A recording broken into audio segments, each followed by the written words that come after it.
More secrets have been found in the only 2 copies of the RuneScape 2 beta. We've got old glitches, hidden items, and even a playable demon class that almost nobody has ever seen. Which, obviously, I gotta talk about first. So, on my previous video about the RuneScape 2 beta, someone left a comment saying that in the beta, if you went all the way to the last clothing option when creating your character, you could use lesser demon parts instead of a human. But if you logged out and logged in, your character would glitch and turn into an old man with a jagged beard, black torn top, and legs. Now, most of you hearing this probably just thought, that sounds like total bullshit. Well, Hallways from the RuneScape Archive project did some digging, and it's true. Here's a picture of Mod James and a random player who are both part demon and part human. As far as I'm aware, it's the only real picture of it, but on screen now are some recreations using old copies of the game's cache. The cache contains the game's maps, NPCs, items, and more, and is downloaded to your computer or updated whenever you play RuneScape. So, thanks to the RuneScape Archive project, whose main purpose is collecting these old caches and documenting them, we can rediscover cool stuff like this. So, if you have an old computer and think there's even a chance you have an old cache, join the RuneScape Archive project Discord below, and they'll walk you through submitting them. Okay, continuing. Let's see what the chat head would look like. Ah, that's ugly. And for fun, in an alternate universe where Jagex kept this feature in, here's what you would look like in RS3 as a demon. But what about the old man the comment discussed? It seems when the demon parts were patched out of the game, Jagex changed players who had them into this, which is probably what the commenter meant, but I could be wrong. I have no idea. Overall, I've gotta say this is one of my favorite discoveries ever. Had this feature stayed in, it would have changed RuneScape in so many ways I don't even think we can imagine. But this next one might blow your mind even more. Or not. I don't know you, probably.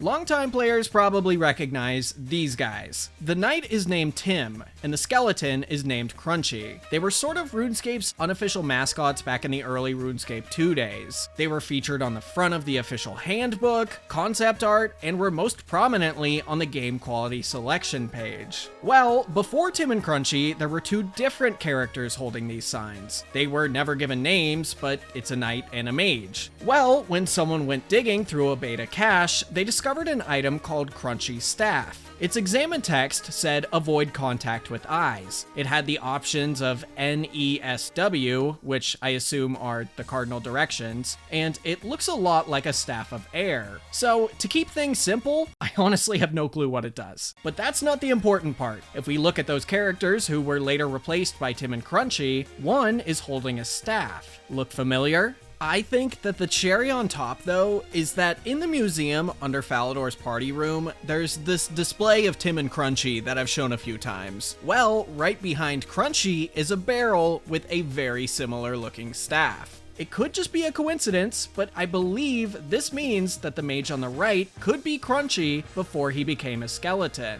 Seeing as how the other guy is a knight, like Tim, this could also be his original version too, but we'll probably never know. Speaking of strange staff-like items, you've probably seen the Saradomin Staff before. It's used in the Mage Arena quest, and it's the wise old man's weapon of choice in just about everywhere he's featured. Well, the Saradomin Staff also existed in RuneScape Classic, and looked like this. When Jagex ported everything from Classic over to RuneScape 2, they kept the same look. I think today's model looks better, but it's just so cool to see the old one like this. Another item that was ported over was the Cape of Legends from the Legends quest. In Classic, it kinda just looks like you slung a white towel over your back, and in RuneScape 2's beta, it looked the same, if not worse. RuneScape's most iconic item ever, the party hat, also looked pretty different. It just looks a little shorter and more crumpled, like the bank teller who handed it to you dropped it, and then stomped on it a couple times. Out of all the weird looking items though, the Halloween mask has to be my favorite. It looks like this today, but for 12 days in the RuneScape 2 beta, it looked like this. Pretty weird, right? Funnily enough, the models for this version have somehow managed to survive this entire time and still exist in Old School's cache today. So, Jagex, if you need an extra reward for this year's Halloween event, you know what to do. Just like how you know how awesome ExpressVPN, the sponsor of today's video, is. ExpressVPN is a fast, cheap, and easy to use VPN service that I use for a ton of stuff I do online. These days, there's a lot of RuneScape players that try to fight dirty. If someone tricks you into giving them your IP, which is easier than you think, they can knock you offline at the worst moment. ExpressVPN hides your IP from DDoSers as well as every website you visit, but it can do so much more. These days, incognito mode might be enough to hide your search history from your wife, but it for sure isn't enough to hide your browsing data from people like your ISP, who, by the way, some of which harvest your data and sell it to advertising companies. ExpressVPN blocks those pesky ISPs from seeing what you're doing by encrypting your data and rerouting it through a secure server. So, if all that sounds amazing to you, my viewers can get 3 months of ExpressVPN for free with a subscription by visiting expressvpn.com/Colonello or clicking the link in the description below. Now, the RuneScape 2 beta was launched before all the content from RuneScape Classic had been transferred over. At the time, RSC's map looked like this, and here is what the first beta of RuneScape 2 looked like, sort of. Most of the gray area of the wilderness existed, it's just we don't have copies of those maps. Whoever originally owned the copy of the beta's cache used to generate this image never visited those areas, so they were never saved. Even so, you'll still notice that the map is significantly smaller than RuneScape Classics at the time. Now, some of you might be wondering, what did it look like to stand on the edge of the world? Was it just a black void like some areas in old school? Have you ever seen the movie Waterworld? I haven't, but based on its title alone, I think it's an accurate way to describe it. Anywhere off the corners of this map was just water. You can see a little bit in this screenshot of the corner of the wilderness, but it doesn't really prove my point. Let's say you tried to visit Brimhaven on Karamja. Upon arriving, this is what it would look like. Now, here's where things get even weirder. When Brimhaven was added later down the line in the beta, the fence was deleted entirely. Unfortunately, we don't know how long it was until the fence was reintroduced as it exists today, due to only having 2 copies of the beta cache, but it seemed to remain fenceless for a while.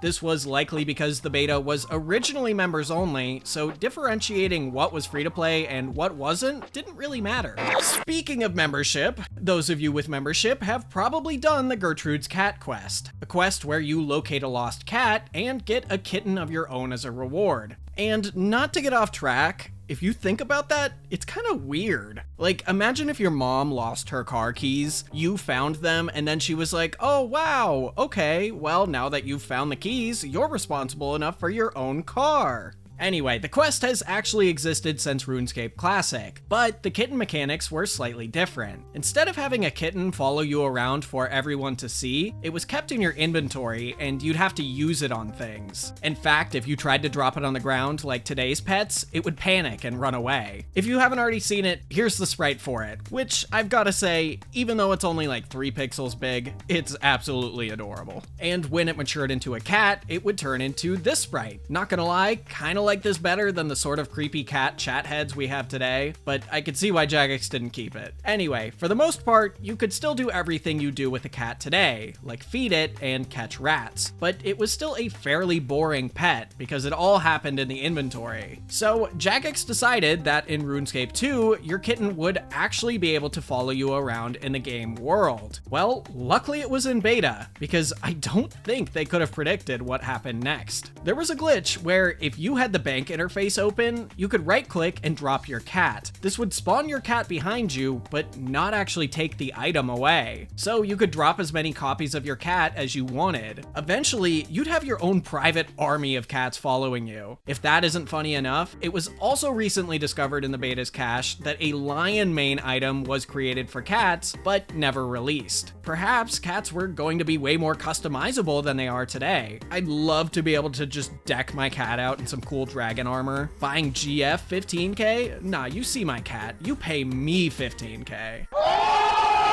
Now, this next one is a bit of a theory. A game theory. But stick with me. So, in old school RuneScape, there's a bunch of things that are non-player characters that don't really seem like they would be. When you think NPC, you think Neve or a bank teller. Probably not fishing spots, which, believe it or not, are considered NPCs. If you're on RuneLite, if you turn on the Entity Hider plugin and check the box that hides NPCs, it also hides fishing spots. In the RuneScape 2 beta, however, fishing spots were actually objects. Examples of this might be like a bank booth or a ladder. You might be thinking, who cares? Why does this matter? Which is kind of rude. You could have thought that in a nicer way. Well, it's likely the change was made so spots could move around. In RuneScape Classic, fishing spots never move. They are always in the same place. It's likely that was originally the plan with RuneScape 2 as well, but for some reason Jagex changed their minds. Speaking of NPCs, this tall troll is probably one of RuneScape's most mysterious ones ever. Before a copy of this model was found in the cache, nobody was even sure if it ever existed, or what it looked like if it did. The only proof it ever did exist in-game was from an old copy of the Tip.it bestiary, and it didn't even include a picture. It turns out that during the RuneScape 2 beta, one of these long trolls was added to the Clock Tower dungeon. Its design is actually just a thinner version of the River Troll random event. Like, I'm pretty sure Jagex just squished it horizontally, recolored it, and called it a day. But as you probably figured, the long troll was later removed from the game. It's believed to have happened around the time the Death Plateau quest and Mountain Trolls were released, but nobody knows for sure. None of the trolls looked like the tall troll, so that's probably why Jagex sent him to the Shadow Realm. However, funnily enough, Jagex planned to make more trolls that looked like the long boy. This is a pre-release copy of Lolly, the troll from the Fremennik Trials quest, which was released in late 2004. Side by side with his current version, he looks pretty odd. Chances are, if Jagex went through with this design, we'd have a lot more long green trolls running around, which is probably a good thing it never happened. The beta actually had a ton of weird NPCs, like orcs, which were also believed to have never existed in-game. But you can check them out along with a ton of other lost beta features in my other video about it on the right-hand side of the screen. Also, use my ExpressVPN link below. Thanks.